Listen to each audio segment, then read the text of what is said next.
இதை பிடிக்கிட்டு அதை பிடுங்க. போங்க ரேஷன் கடையில் போய் வாங்கிட்டு வாங்க. கட்டப்பையை தூக்கிட்டு அசிங்கத்தனமா ரேஷன் கடைக்கெல்லாம் போய்கிட்டு இருக்கா. டாக்டருக்கு சொல்லிருக்கோமா நீங்க? நான் சொல்லிக்கிறேன்டா. போடா போடா. எங்கடா வேட்டி சேலை எங்கடா? நான் ஏன் வேட்டி சேலை வாங்கணும்? எல்லா பைக்கு இருக்குல்ல, இந்த டவுசர் வாங்கி கொடுத்து சட்டை வாங்கி கொடுத்து வேட்டி சேலை வாங்க சொல்றேன். இப்படித்தான் இப்படி பண்றதுனால ஊருக்கார இன்னொரு ஊருக்காரன் அடிமைப்படுத்துறான், ஒரு மாநிலத்துக்கார இன்னொரு மாநிலத்துக்கார அடிமைப்படுத்துறான், இந்தியாவை எல்லாரும் அடிமைப்படுத்துறாங்க.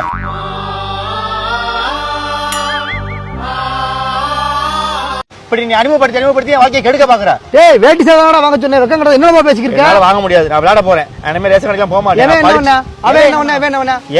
எனக்கு புத்தி வந்துருச்சு. அப்புறம் அவன் கிரிக்கெட் விளையாடுறேன், இவங்களா அந்த வயசுல விளையாண்டு தானே செஞ்சா. அந்த வீட்டுல பிய திங்கிறான். திம்பியா நீ? பிய திம்பி அவன் திங்கிறான், நீ திம்பியா? அவன் பிய தின்னா நீ திம்பியா?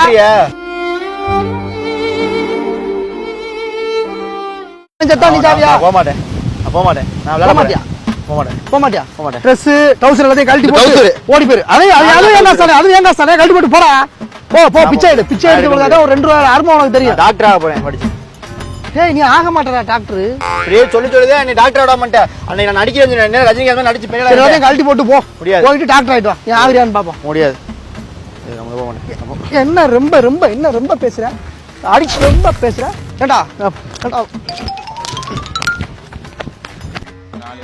உன்னைய பெத்ததுக்கு நல்லா சாகலாம்டா. ஒரு ரேஷன் கடைக்கு போற உனக்கு துப்பு இல்ல. உனக்கெல்லாம் குண்டி எழுதி விட்டு அளவு பார்த்துட்டு பிள்ளைன்னு சொல்லி வளர்த்தா எல்லாம் நேரம் தலையெழுத்து. ஒரு ரேஷன் கடைக்கு போக மாட்டா நீ? சிவசாமி இரியா, தூக்கி விடியா. என்னையா எவ்வளவு கோவப்பட்டு? ஏயா ரேஷன் கடைக்கு போடான்னு சொன்னேன். நல்ல பிள்ளை மாதிரி வந்தாயா ரேஷன் கடைக்கு போறேன்னு சொல்லிட்டு திடீர்னு என்னன்னு தெரியல. பாருங்க எல்லா பிள்ளைகளும் கிரிக்கெட் விளையாடுறாங்க, இது விளையாடுறாங்க, மயிறு மட்டை. என்னை வந்து நீங்க அடிமைப்படுத்துறிய. நீ அப்பா மாதிரி வீட்டுக்குள்ள உரச்சியா ரொம்ப பேசிட்டு கட்டப்பை எரிஞ்சிட்டு ரேஷன் கடைக்கு போக முடியான்ட்டான். ரேஷன் கடைக்கு போகாத பிள்ளை என்ன பிள்ளை போட்டு செம்ம அடி நொறுக்கி விட்டேன். அவங்க விளையாடுறாங்கன்னா அவங்க அப்பையமா இருக்க சரியில்லை, அதனால அவங்க சொன்னே அப்பையமா இருக்க சரியில்லை அதனால விளையாடுறாங்கடா. நீ நல்லா விளையாடாங்கிற. இல்ல நானுமே அப்படி இருக்க விரும்பல அப்படிங்கிறான். இவன் வீட்டுல இருக்கிறதும் ஒண்ணு, மாடு சாணி போட தலையில அப்படியே கிடக்க மாதிரி அதுவும் ஒண்ணு. ரெண்டுமே அசையாது, அப்படியே இருக்கும். இப்ப நீ அதுக்காண்டி ரேஷன் கடைக்கு நீ போற. அவன் என்ன பண்ற? பெத்துட்டம் போய் தரப்பா ஆகன. வெள்ளைன்னு சொல்லாம எவ்வளவு டீசெண்டா இருக்க நீ. போய் ரேஷன் கடையில இருக்கலாம். அனுப்புறது இல்லையா? அடிச்சு அடி நான் உயிரோட இருக்கானே தெரியல. அப்படி அடிச்சிருக்கேன் அவனை. சொல்லி அனுப்புறியா? உன் வயசுலலாம் இது சின்ன வயசுல நீ இருக்கும்போது எப்படி எங்க அப்பா கேட்டு எப்படி எங்க அப்பா சொன்னா ஒண்ணுக்கு இருப்பான். நான் எவ்வளவு கண்ட்ரோலா வச்சிருக்கேன். இந்த கிழிச்ச கோட்டை தாண்ட மாட்டான். என்ன பண்றது? உன் பிள்ளை அப்படி இருக்கான், என் பிள்ளை அப்படி இல்ல. அப்படி இருந்தேன் என்ன ஆச்சுன்னு திரும்பி இப்படி ஆகுறேன். ஒரு வேலை செய்யலாம் என்னையா பிள்ளை எனக்கு சரியா படலாம். 4 பேட்டு மூத்திரத்தை வாங்கி குடிச்சா கூட புத்தி வராது. யாராவது வராது. உன்னேதான் சொல்லுவாங்க வெளியில. என்ன சொல்லுவாங்க? என்ன புள்ள வளர்த்துருக்கேன் அப்படின்னு. அப்பா அம்மா தானே. யார் அப்படி யாரு சொன்னா? பேசிக்கிறேன். எனக்கு ஒரே ஒரு சந்தேகம் தாயா. வந்தவன் உங்களை கடந்து போனானா இல்ல அங்கிட்டே போயிட்டான் தெரியல. இங்கிட்டு கடந்து வந்திருந்தானா வாய்ப்பு இருக்குங்க. வாங்க ஒன்று கேட்கணும். என் மையன் இங்கிட்டு வந்து இரு சுப்பிரமணி இல்ல அவன சுப்பிரமணிய எதுவும் பேச்சு கொடுத்தானா?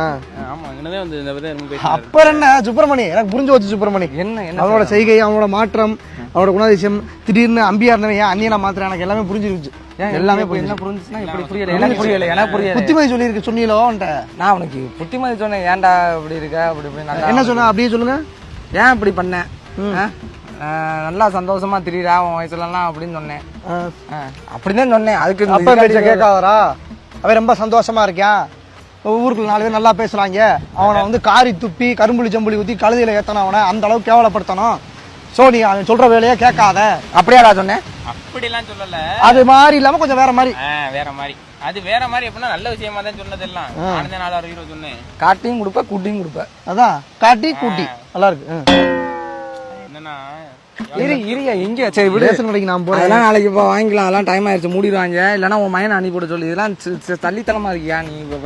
பெரிய மனுஷன் இந்த வெயில்ல 5 மணிக்கு தான் மூடுவாங்க. மணி 3:30 தான் ஆகுது. ஆயிரும்யா நீ போறதுக்குள்ள. நான் நடந்து போயிடுறேன்ப்பா. நான் வண்டி இருக்கும் போது நீ ஏன் நடந்து போனவா? வண்டி எடுக்க இங்கேருந்து உங்க வீட்டுக்கு போயிட்டு அங்கேருந்து எடுத்துட்டு போறதுக்குள்ள அடைச்சிருக்கேன். அதெல்லாம் ஒரு டார்கெட். இலவச வேலை சேட்டி வேட்டி செலவு இருக்குல்ல. வேட்டி வேஸ்ட்டு தோத்து போட்டுக்க பாத்துக்கலாம்.